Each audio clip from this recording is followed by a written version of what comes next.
Welcome back, everyone. You're watching Sports Business with Orufo Ezaga. Today, we're talking about club football in sub-Saharan Africa and what we need to do to make our club football competitive to a global viewing audience once again. Joining us from Zambia is Joseph Chimpapwe. In Nigeria, there's Nelson Ine. And joining us from Ghana is Gary Allsmith. Joseph, I'm going to start with you, right? Tell us about what's going on in Zambia in terms of your league. What are you guys doing? I hear you guys are doing a good job in Zambia. And what more do we need to do in sub-Saharan Africa to make sure that we can boost the quality and popularity of our leagues, primarily first to our local audience? Ideally, we're a member of the Football Association of Zambia. Recently, we delinked from the Football Association of Zambia. In fact, come 1st July, we are starting our first financial year. And ideally, our vision is to become one of the best leagues in the world and to provide that commercial value for the benefits of our clubs. So coming along with that, I think basically our major aim is to, create value. As you know, value, unlike price, gets you the desired goal. We've come up with an aggressive strategy. We've come up with an aggressive business model. And I think we are very expectant. So far, so good. We've started on a good note. Just in 2 months, we've managed to get in 2 big partners, Betway, and yesterday we just closed the deal with the Trade Kings. So ideally, in terms of sub-Saharan Africa, in terms of resources, I have a saying that if your preferable is not available, you make your available the preferable. We have this notion that, you see, it's only money that will make you succeed. Like one thing I've learned from our developed leagues, I had an opportunity of dealing with UEFA. And one thing I learned is that they are very strong on value addition. So we would like to, benchmark our operations on value addition. Without value, you can't get to your desired results. Okay. Okay, so let me ask Nelson in the studio. Nelson, you guys have been on the Nigerian Premier League now for 2 years. Yes. And what would you say the experience has been? How would you rate the experience? And what do you think is the future is looking like? Are you bullish or you're bearish? Well, considering from where we took off with the league and the experience so far, well, I'll say it was a bit challenging when we started with the league, given the situation on ground. But again, as the day unfolds, the expectations and the future is looking brighter based on our interaction with prospective partners we are talking to and what we'll be able to achieve in the last 2 years with the league. Quite a lot of improvements have been made, and the expectations from the fans are better now in terms of the integrity of the league and so many other elements of the league, in terms of the quality of play, the competitiveness of the league, which is also a very important factor. You look at the competitive balance amongst the clubs, it has improved significantly.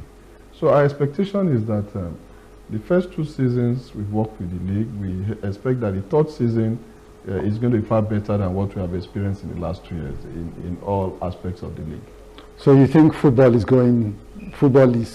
guys are on track to making this, do you think the league is getting more popular in Nigeria? Yes, it is. It is. How so? It is getting more popular in Nigeria. Okay. It is. If you look at the increase in the fan attendance of matches now, and even the engagements in the social media community, you realize that there have been a lot of improvements, a lot of follow-up, and even something significant happened last week in Enugu where Rangers played. So these are part of the things we are doing to bring value to the league and to ensure that we attract the relevant partners that will be working with us in the league, like my friend from Zambia said, it's all about value. So today, we have a league that we put the right structures in place in terms of transparency, in terms of accountability, and in terms of the human capacity development. So we are looking at all aspects of the league on how to improve on all those elements to ensure that it's supposed to be an ecosystem where all parties come to play to ensure they get value for their own participation in the ecosystem. Okay, so I hear you guys, right? I'll go back again to Joseph. Joseph, how do you want to build value if you have inadequate capital? Ideally, what I believe in, trust is a modern currency of trade. You may not have the necessary capital, but you see, once you create trust among its partners, opportunities arise. I think one key area, I'll give an example in terms of infrastructure.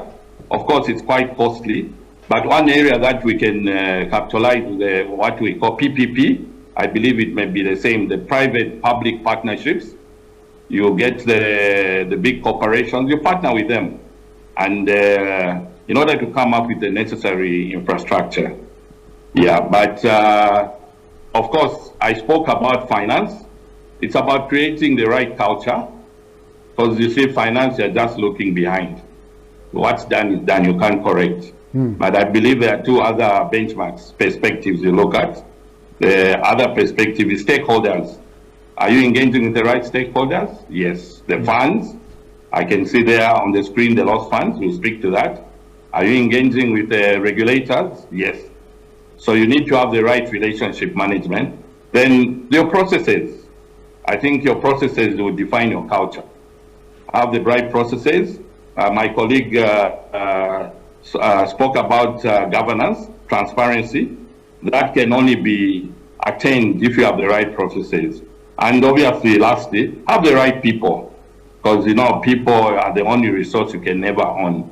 You need to have the right people with the right energy who are going to energize. They will have the right age and obviously the passion. And I tend to define passion that it's a magic that never fails. Okay, so Nelson, Yes. he talks about stakeholders, right? The stakeholders are, you have government, you have the media, you have fans, you have investors, and who would you describe as the most important stakeholder in the ecosystem? Well, you cannot just take one stakeholder and say it's the most important stakeholder. Okay, so let me put it this way. From the point of view of an investor, who are you looking at as the most important stakeholder to you? Well, I would say the players and the fans. Okay.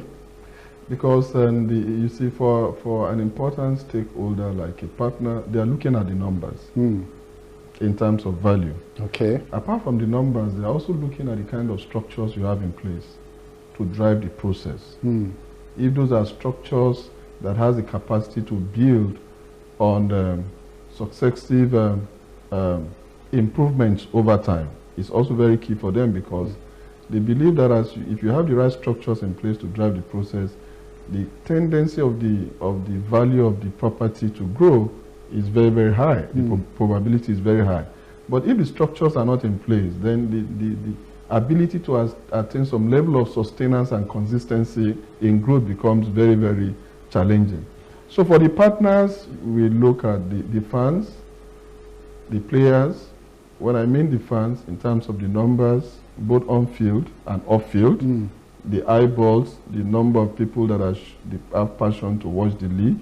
Then for the players, again, the quality of play, how they conduct themselves professionally on the field and even off the field is also very important for them, because everything comes into play to create value for the league. So those are the two key things they want to see. And again, they also want to see the system in terms of officiating also become a very, very important element they want to see in terms of fairness and equity, how the integrity of the officiating of the matches are being conducted, because that can be a very big problem if that aspect of the league is not properly managed. I'm going to take you up. I'm going to come to that in the course of our discourse, because last week a popular Nigerian journalist battered the football industry, the football league in Nigeria. He tore into you guys, and we'll discuss to see what role the media should play in building sports in a country. How do the media is a very powerful stakeholder. Do you understand? They're supposed to sell what's going on in the country. Yeah, you should knock when things are going wrong, but when a powerful journalist decides to speak about what's going on, what would impact the investment of several people, several stakeholders, I think they should be a lot more careful about what they have to say. They should have their facts right before they say what they have to say. Now, Joseph, what's the media? What sort of support do you get from the media in Zambia? First, two things. He talked about the fans here as being very critical to success, and then secondly, I'm asking you about the media in Zambia. How supportive have they been in trying to sell the whole idea of the Zambian League to the Zambian public and then beyond? Of course, there is that support, but I think personally, I think there is great room for improvement. Because what I've seen, there is need for them to look at the strategic outlook of organizations. Okay. I'll give you an example. To date, I think the last 6 months, I've hardly had any of the media guys coming to us asking about our ethos. Do they understand our mission? Do they understand our vision, our values? None of them has asked about our strategy. Then I sit down and start thinking that I think they are more tactical in nature. And also what I've seen, there is more alignment towards the journalism part of it, unlike the communication. So I think communication is broad-based. And when you talk about, they also need to understand the essence of brand enhancement. If I'm talking about the brands, we are looking at the loyalty. Do we have the right loyalty from the fans, like my colleague alluded to? Is the awareness well enough? And obviously, the quality, in terms of quality, are we giving the right value to the fans? So I think there's great room for improvement. I've seen Gary there. I've just heard about him. I'm told he's a very no. Gary, welcome to the. Yeah, when I shared the program, everyone was there was that wow factor. How are you, Gary? So I think Gary. Thank you. Yeah, from the Zambian perspective, like I'm saying. It's a good time for you to join the discourse. Mm-hmm. We were talking about stakeholders in the sports ecosystem and the different roles that they have to play. So we're looking at media, for instance. Last week in Nigeria, a prominent media player, a prominent media personality knocked the efforts of the MPFL, efforts to develop the MPFL in Nigeria, and then we're wondering, a lot of the article was written with sentiments from 20 years ago. So we're thinking, if you're that powerful in the media and you want to talk about your league, at least have your facts right, because what you say affects the investments of all kinds of people, from the investors to the clubs, to the club owners, to fans and all of that. What role do you think the media, how do you think the media can help sub-Saharan Africa elevate its football, its football business generally? Well, historically, I've always argued, maybe from a biased position, that the media has probably single-handedly been the reason why the sports and the football ecosystem is where it is now. Okay. Because the administrators certainly do not put as much premium on the communication aspect of their jobs as they ought. So everything I would say, I would like to back with the examples. Okay. We're talking about Sub-Saharan Africa. Okay. Tanzania, for example, just finished their league. Yanga won the trophy. the trophy parade was something that you would expect to see for Liverpool and Manchester United and Barcelona and Real Madrid.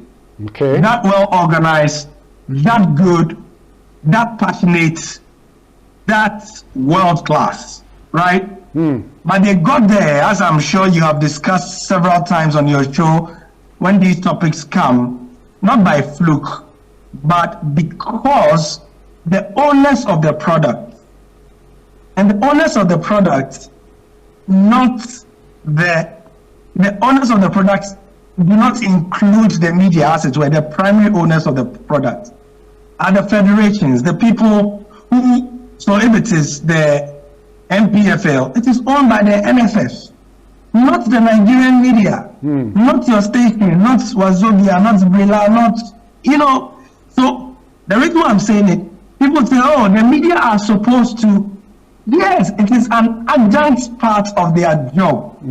But in today's world, media is business. When the media owner takes 5 kobo, he needs to pay fuel 1 kobo, salary 1 kobo. Then he needs to decide how much of the 3, assuming he has even 3 left, goes into putting the noise, as it were, into the EPL, which the people in Nigeria love, the MPFL, which they don't like as much, and so he sees it as, what am I going to get? Then he's talking about maybe cricket. Then there's Nigerian basketball, because the Rivers Hoops have currently reached the semi-final of the PAL. So he knows that, oh, based on his geographical location in Nigeria, if it's located in, for example, Port PH, he has to put it there because the people will like it. How much will be left for the MPFL, whose owners are not helping? So in Ghana, for example, the owner of the FA Cup, that's MTN, have become so frustrated, they become so frustrated that MTN has put together a side budget that is completely independent of the Ghana Football Association to do publicity for themselves, by themselves, of the products that they are pumping money for the FA to promote. Okay, Gary. And guess what? Yeah. And yes. No. Guess what? You complete your thought, and then I'll go to Mr. Ine here. Yeah. So that's what I'm saying. I keep on saying that the owners cannot neglect and shirk their responsibility. So in this case, I'll give you a practical example. MTN have decided that in the Ghana Football Association, these people, if we don't make noise with our own money, after we have already paid them for a media component to make noise and do billboards, they won't do anything. So guess what? The MTN FA Cup is right now having a better mileage than the Ghana Premier League. Okay. Because MTN is putting their money where their mouth is, paying press people and press houses to make noise about it, and it's getting there. Okay, but Gary, here's the thing. Before I go to Nelson, MTN has put its own team together to promote the MTN Cup, and they are paying for this. They're paying the media. But how come they're paying the media, whereas the media publicizes European football for free? But we'll come to you for an answer to that. Let me get Nelson's thoughts as well as the thoughts of Joseph. So you've heard him. Yes. You guys own the property in Nigeria, right? We are strategic partners. You're strategic partners. So you have, your strategic partners. You have a bit of ownership. Yes. What do you agree with his sentiments? To some extent. Okay, so please. I'll say to some extent, because he mentioned something about engaging with the partners and meeting their expectations. Okay. Which is the kind of arrangement we have in Nigeria now. Now we sit down with partners, we discuss with them and understand what the expectations are and how these expectations can be met. And we have put a system and structure in place to ensure that all those expectations are met. And if you notice now, there's proper transparency, there's accountability in our league. Every penny spent in this league is well accounted for. So if we have a deal with any partner today, and we have all the deliverables and expectations of this partner. We put a structure in place to ensure that all those things Okay, so are but met. specific to the media. Now, specific to the media, yes, we've been engaging the media to a very great extent. I want to give credit to the Nigerian media in recent times. In recent times, they've done well in terms of promoting the league and putting out the right kind of information out there, because it is obvious to anybody following the Nigerian league that there have been a lot of improvements in major aspects of this league. But we are not saying that we've reached our objective yet. There's still quite a lot of room for improvements. Now, you mentioned you mentioned about a comment about one of the major respected media personalities in this country. The only thing I noticed with that write-up is, I want to say there was a gap. The gap is that maybe the person in question is not following the recent developments in the league, and that was quite missing from the write-up. I share that sentiment as well. From the write-up, so meaning that it's not even attuned with what the latest situation is, and a lot of things that have happened in the league, and so many things that have been achieved with the league. So, but then these things happen is only to remind us of the fact that we need to still do more in terms of engaging the media. And from time to time, we've had this session with the Nigerian media, talking to them about the league. We've had press conferences. We have regular weekly press releases talking about the league. But then that is still not sufficient, and we still believe there's still a lot of room to cover in that space. Okay, but what about you, Joseph? What do you think? How's the media in Zambia? How are they helping your cause? I think in addition to what Gary has said, specifically for MTN, they are the main sponsors of our league. In our case, right from the start, like for example, we are arranging the award ceremony.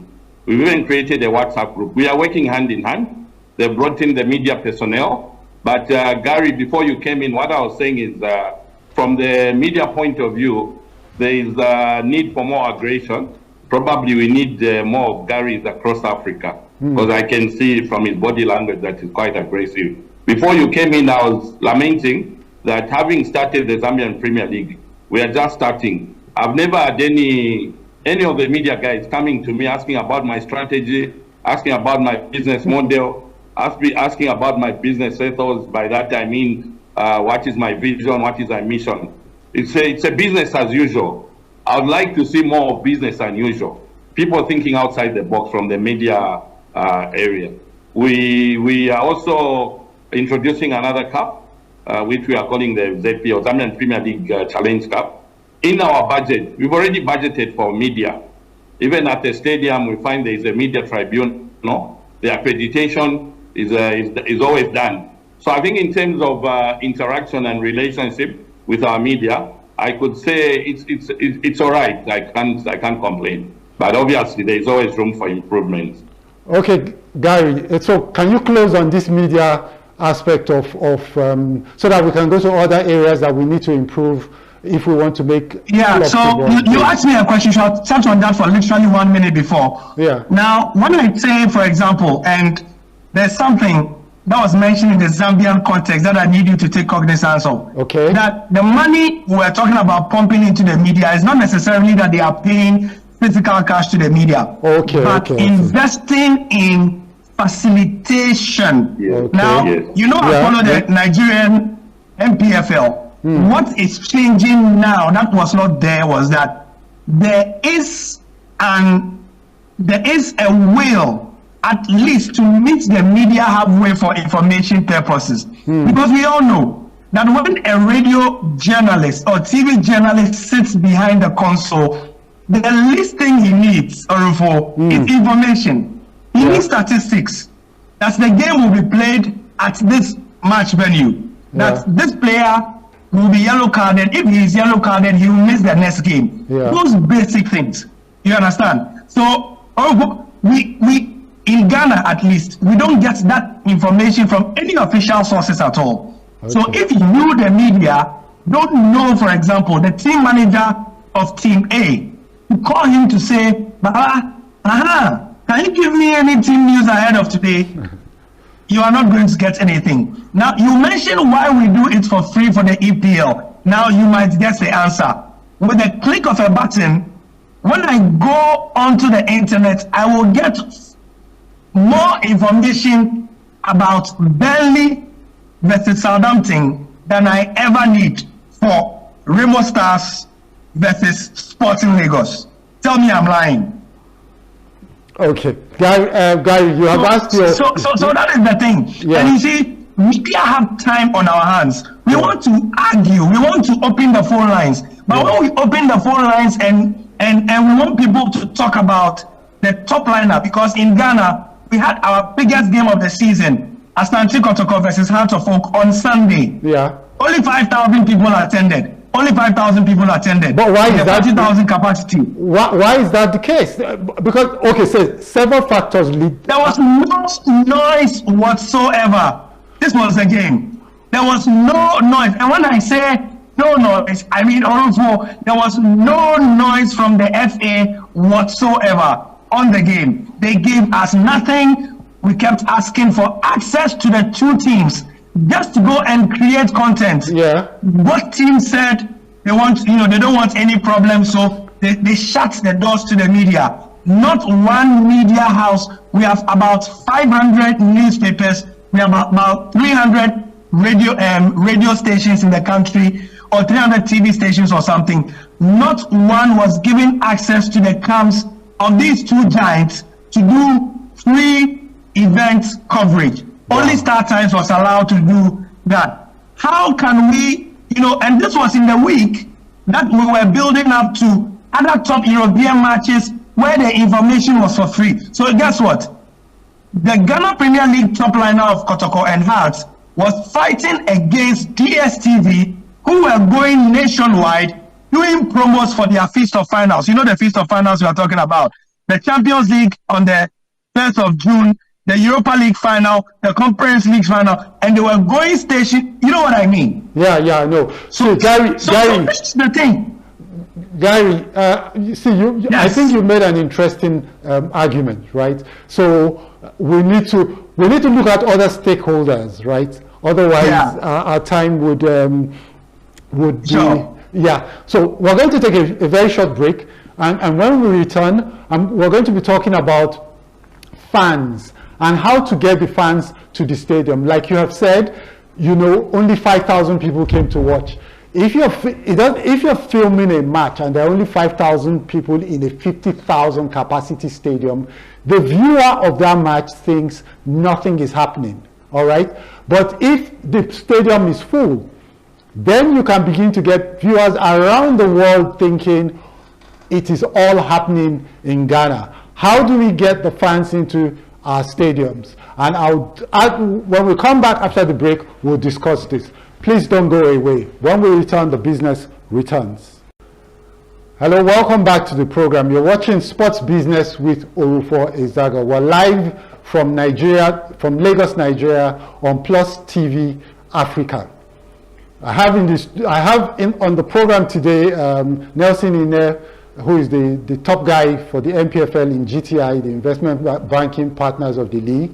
I have Joseph Chimpampwe, who is the CEO of the Zambian Premier League. And I have Gary Allsmith from Ghana, who is a very, very top journalist in Ghana. All right. So we already talked about the media. Still a lot to say about the media, but right now let's talk about the fans, because they are probably the most important stakeholder, probably. If we don't get the fans, there's no sports business. How do we get the fans into our stadiums the way we used to do in the 80s and the 90s? Let me start with Gary, and then I'll talk to Nelson and Joseph. Gary, how do we get the fans into our stadiums?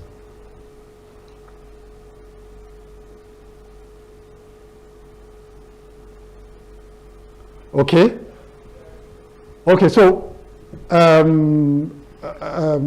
Nelson, how do we get the fans into our stadiums? Looking at the culture of support here and the culture of support in other parts of the world. Yes, I think what we need to do, we still need to do quite a lot in that space. bringing the fans back to the stadium. But you see, bringing the fans to the stadium borders on some factors. One, the quality of play, which also determines the quality of entertainment that the fans get. Two, the ambience of the environment in terms of the excitement, what will actually attract them to come to the stadium. Then also publicity. Sometimes when these matches take place, many of these fans don't have the right communication on when these matches are going to take place. So we need to improve on communication to ensure that a lot of these fans, well ahead of time, know when these matches are going to take place, so that with effective communication. The other factor again is that a lot of the clubs need to bond with people in their own community. The bonding is very, very important. You know, one of the biggest factor in many of the other developed leagues, you see, you have a lot of different levels of youth academies. And with that, when the children start the youth academy program from probably age 9, age 10, you have under 10, under 11, under 12, and so on and so forth. The parents of these kids, there's that bonding you create, because it is the children in that community that will come to these academies, and by with that approach, you get a lot of people showing interest in the development of the club. So there's still quite a lot we'll do in that area, but I can assure you, going into the next season, you can see the numbers are increasing now, but we also realize the fact that we still need to do much in that space to bring the fans, because we talked about value for the partners. Those are some of the things that also the partners are very much interested in.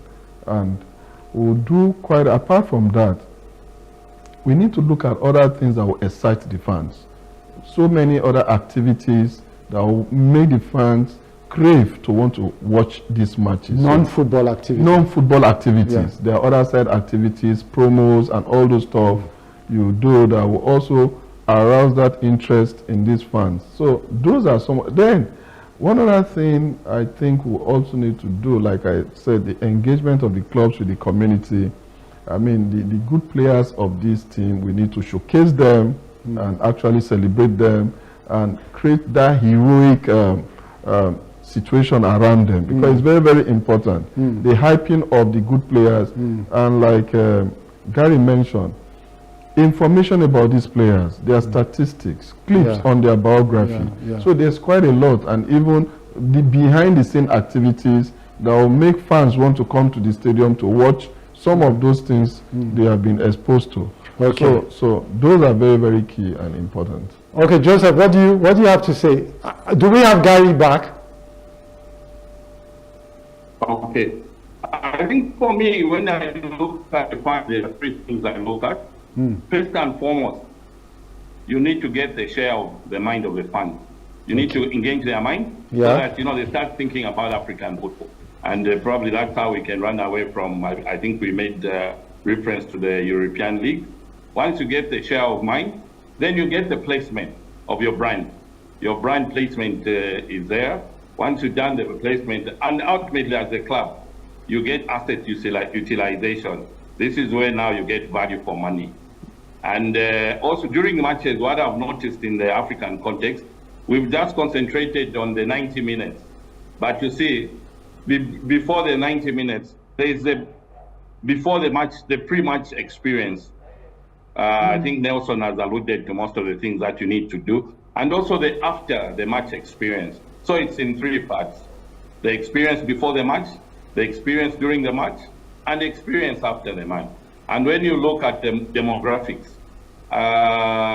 when I look at the Zambian League, it's the traditional way, the old guys who built up the passion. However, there's one great opportunity that we need to tap in.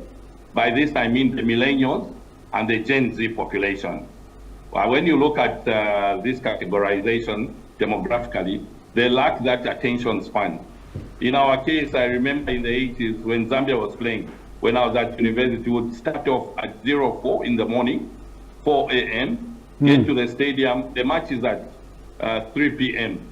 We could afford to stay, but you see, the current generation, they don't have that attention span. So we need to create that atmosphere to engage the Gen Z and the millennials. I think with that done, I can only hope for the better, for the future of the fans, and getting that the right critical mass on which the sponsors will leverage on.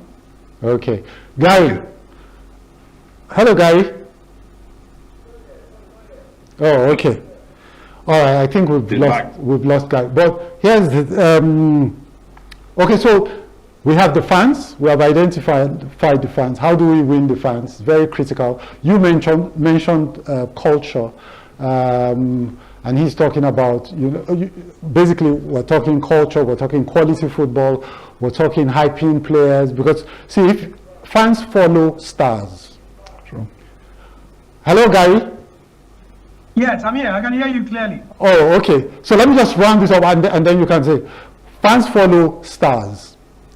If you don't have stars, you don't have anything, right? Because it's not the football itself, but the stories around the football, and the stories are usually around the stars, right? So in Nigeria, I do not know that the few stars that there are not really big stars, right? So until we start to pay them a lot of money and they create aspirational values around them, it might be a bit difficult. But, Gary, we're talking about fans. How do we get fans into our stadiums?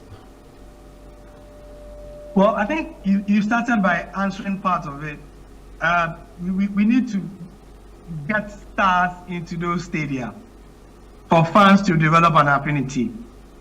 And I think that's it. I mean, it's so crucial, because fans do not like the fact that, they develop a passion for one player, they love him for 6 months. Just when they are developing a relationship with the player, then he's gone to Sudan or Vietnam or some other place. That's very true, yeah. So I think that is such a huge problem, because we can talk about the lack of information, but basically when there are stars, people just follow and come. Because, I mean, as a fan myself, beyond being a journalist, obviously you gravitate toward certain fixtures than others, even as a pressman, to be honest. You want to watch all games. But when they say these two teams, who may not be the biggest in the league, are playing, you know that, this player are in this team, so I would like to watch them. So I believe that is a key way that we can get the fans in there. Okay. Then, of course, we need to keep spoiling them with information. That is always what I always say. Just keep them informed. Let them know what's happening in camp. Let them know what's going on with the players behind the scenes and stuff like that. I think it's also a shortcut to get them to the stadium, even if you don't have fans for the moment. Okay, so I'll ask this next question. Guy, you'd give your response, and then I'll go to Joseph, and then Nelson. Nelson, I can plead with to give me time. Okay, so here's the thing. It's about culture. The culture of support in sub-Saharan Africa, as opposed to the culture of support in, say, Europe, for instance. In Europe, these guys, their teams might be in the non-league division, yet they have full support. What is it that they're doing that we're not doing? What can we learn from these guys to ensure that we invest in our communities, and then have clubs that for the communities, it goes beyond just the football. It goes to the stake for their children. It goes to jobs created in the community. It goes to pride and things like that. What do we need to do, Gary, quickly? And then we'll talk to Joseph, and then I can release you. To the extent that I don't want this to be a general talk shop. So, in Ghana, the situation is dire, but there are a few clubs who have cracked it. And how do they do it? They do that by engaging with the community. So there's a team in the west of Ghana called Midiama. They played in Africa like 2 seasons ago. They constantly have full stadium. If you go to the middle belt of Ghana, the teams there are known as the hotbed of Ghana football, because up to date they still have full stadium. Why? The teams very much interact with the community. And so the people feel like they are part of the team. And it's as simple as that. Okay. I really think it's as simple as that. Okay. You know, if you are my friend, Erufo, and you check up on me, Yeah. I will come to your house. It's as simple as that. So Okay. the clubs check up on the people, they buy from the people. A woman who sells outside the stadium is in the community. Everybody knows her. You know, sometimes we think it's rocket science, but it's not. I went to Borussia Dortmund in I think in the 5-kilometer radius. There's a deliberate effort to ensure that the person who bakes the things for the stadium comes from the community. Yeah. The person who makes traditional beer for the team comes from the community. Yeah. Of course, you will come to the stadium. Yeah. And we have such examples in Ghana. So I believe that we are conscious about doing that, whether it's in Zambia, it's in the community. You know, just give the people a reason to be part of the team. A sense of ownership. Their grandchildren will come and they'll follow you to the stadium. I think it's as simple as that. Very well said, Gary. What about you, Joseph? What's the culture in Zambia like? Do you have clubs that are very immersed in their communities? Oh yes. I think there's one about 4 the household names. But if you go back to the Zambian history, you know we're a copper producing country. Yeah. We are the mines running football. Football was prevalent in our mining area. Unfortunately, in the 90s, the mines were privatized. And most of those teams really went under torrid times, including, much attendance went down. But obviously, over the years, the mines have come back. Those household names are still there, not as much as they were before, but slowly they are coming back. But ideally, in line with what Gary has said, we need to mind the value chain. We need to go to the schools, we need to go to academies. You get the point. Right through, you need to engage all stakeholders, like we have alluded to before, in order to get back, the funds. Yeah. But in terms of the culture, when you look at our friends in Europe, you see the kids, the passion, the children. So, that culture starts from the homes. Maybe that's where we're missing it in Africa. We also need to start going in my homes. I'm embarrassed to say that I've got 2 sons. One of them supports Barcelona. The other one supports Real Madrid. They support none of the Zambian teams. But anyway, that's a $1 million challenge I have. I need to get them now that I'm running the Premier League. I just need to get them, and it has to start from home, like I'm giving an example. I had to give a best example of myself. Just to start from home. Okay. Yeah. Joseph, I'm going to send this clip of this conversation to your president. Yes. And you have to go and explain why your children are supporting Barcelona and Real Madrid and not Zesco United or Zanaco. So let's bring this home, Nelson, quickly. Just summarize what you think we need to do in Sub-Saharan Africa to get our football going again. Yes, well, we need to build the trust and confidence of both the fans, the partners that we are dealing with, and the infrastructure. And we also need to pay much attention to the media, the publicity, the behind, so many other things we need to look at critically. Also, the transparency and the integrity of the officiating of the league is very, very important. We know the basic fundamentals that we need to address to get our league up to speed, and those are the factors we are focusing on now. But I will still tell you there's still quite a lot of work to do, and we are very much aware of what we expected to do, and we are addressing all of them. And you can see the improvements in the league in the last 2 years. Sure. So we also expect to get a better league this 3rd year. And the area of the fans' engagement becomes a very critical area. We are going to focus on going into this season. Okay. Gary, can you just quickly round up for us what we need to do to improve our football in Sub-Saharan Africa? I think I've always maintained that the solutions are not rocket science. Yeah. But we just have to be, willing to put in the work. That's it. Okay. Because yes, it's even the Europeans who viewing figures in the English Premier League are going down. People going to the stadium. Why? Let me explain for 15 seconds. The age of people who got season tickets is dropping from about 50s to 20s because it is the 50 and 60-year-olds who have the spending and purchasing power yeah, to go to football 34 games a season. The young people are burdened with so many things, and so the teams are looking for new ways to bring the younger audiences to the stadium. So it is not just in Africa where we are having issues with but some people have decided to think, Rufo, we should also decide to think and get our fans to the stadium in our locally sustainable ways, and I think we can do it. Okay, cool. Joseph, your last word, please. Let's get the finances right. Yeah. Let's engage the stakeholders effectively. Let's get the processes right to create the right sustainability, and let's engage the right people. Okay. And so we've come to the end of the program. It's been nice having all of you with me in the studio today. Thank you very much, Nelson, for always making time to come and push on your MPFL message. Thank you, Gary. Thank you, viewers. Thank you, Gary. Thank you.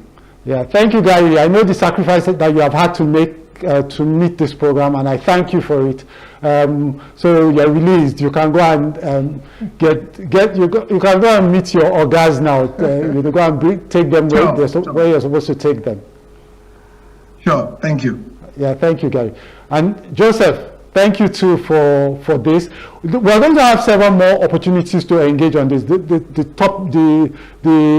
football in sub-Saharan Africa and sports generally in sub-Saharan Africa is such a wide topic that it will take years and years to cover it all. You know what I mean? So we're going to be engaging on a constant basis. I hope when we call again, you'd answer our invite. Thank you very much. And to you viewers, I hope you have had a good time today listening to Gary, Joseph, and Nelson. I hope you've learned a thing or two that hopefully would open an opportunity or two for you or your organization. Until we meet again next week, this is Orufour Ezaga saying, be productive, be good, and stay safe.